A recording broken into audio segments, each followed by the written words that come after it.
Supreme Court of Appeal in Bloemfontein dismissed the appeal by bloc and businessman Scholtz.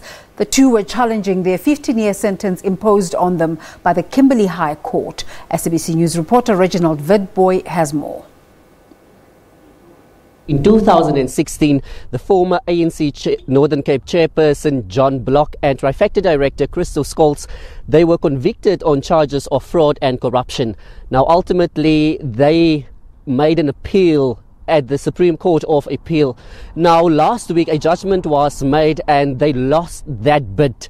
Now, what the court didn't indicate was to say when they should actually report to the Tswelopele Correctional Service to actually start serving out the 15-year sentence.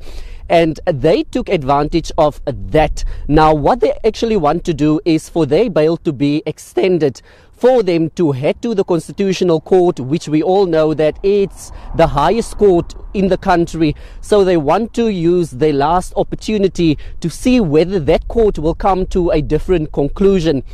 Should the Kimberley High Court find that, well, there are no possible reasons for them to be granted a bail extension, then the registrar of the Kimberley High Court need to sign the warrant of detention, and then they need to report within 48 hours.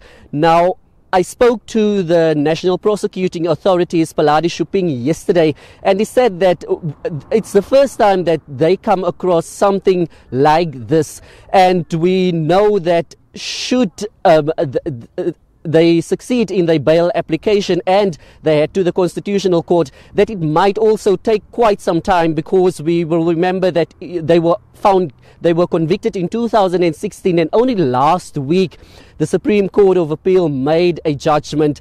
And what I can also say, we don't know whether Mr. Block and Scholtz will be in court today to hear what the outcome of their bail application will be. And those are the reasons that the registrar didn't sign the warrant of detention last week, because he received indication that the two will make a bail application, and we know that they are out on 150,000 rand bail. So that is the current situation. We don't know if they will be in court, and we don't know as yet and how long the process for the court for the bail application will be.